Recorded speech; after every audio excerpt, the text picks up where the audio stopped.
Mic द्या mic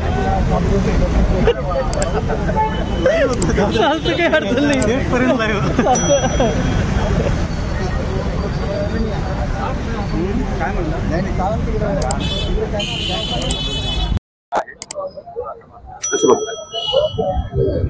कालची संतोष पवार यांची हत्या ही घटना महाराष्ट्राला अत्यंत दुर्दैवी आहे। राज्य शासनातील अत्यंत महत्त्वाचा तलाठी या संघटना घटक आहे। ते काम करत असताना एका खातेदाराने येऊन त्यांचा खुनी हल्ला केला आणि त्यामध्ये त्यांचा जीव गेला।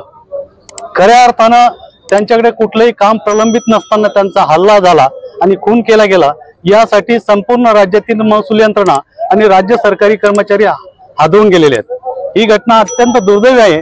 या घटनेचा आम्ही सर्व राज्य सरकारी कर्मचारी तीव्र निषेध करतो। आज आम्ही सर्व संघटनांच्या वतीने, ज्यामध्ये तलाठी संघटना, महसूल संघटना, राज्य सरकारी कर्मचारी संघटना, नायब तहसीलदार, उपजिल्हाधिकारी सर्व संघटनांनी जिल्हाधिकारी यांना निवेदन दिलेलं आहे। संबंधित व्यक्तीविरुद्ध कडक कारवाई व्हावी अशी आमची मागणी आहे, जेणेकरून राज्यातील अशा घटना जर घडल्या तर प्रशासन व्यवस्था ठप्प पडू शकते आणि हे जर होऊ द्यायचं नसेल तर सरकारने तातडीने कारवाई करणं गरजेचं आहे। काम बंद आंदोलनाचा इशारा दिला आज आम्ही काम बंद आंदोलनाचा इशारा दिलेला आहे आणि जर राज्य सरकारने यामध्ये योग्य ती दखल घेतली नाही तर राज्यातील 17 लाख कर्मचारी या संपामध्ये सहभागी होतील असा निर्णय सुद्धा घेण्यात आलेला आहे। काय सांगायचं, वारंवार अशा घटना घडत आहे आणि कायदा असून सुद्धा त्याच्यावर कठोर कारवाई होत नाही, याकडे आपण कसं बघतो? याला जोडून सर, डॉक्टरांवर हल्ले, प्रशासकीय अधिकाऱ्यांवर हल्ले, काम हे अडथळा आणण्याचा प्रयत्न मांडलेला आहे।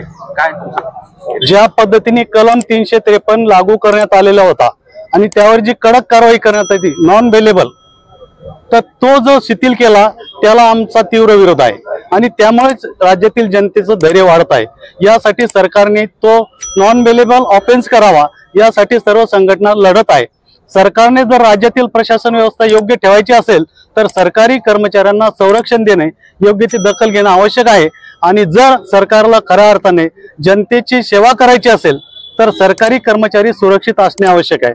जर सरकारी कर्मचारी सुरक्षित नसेल तर कुठल्याही योजना यशस्वी होऊ शकत नाही आणि म्हणून अशा पद्धतीने जर हल्ले होत असतील तर राज्यातील सर्व कर्मचारी हतबल झालेले आहेत। म्हणून आमची राज्य सरकारी कर्मचारी आणि सर्व संघटनांच्या वतीने राज्य शासनाला विनंती आहे की कठोर कारवाई करण्यात यावी, त्याला जास्तीत जास्त फाशीची शिक्षेपर्यंत नेण्यात यावं आणि असं जर झालं नाही तर राज्यातील जनतेचा मनोधैर्य वाढेल आणि सरकारी कर्मचाऱ्यांवर हल्ले होतील।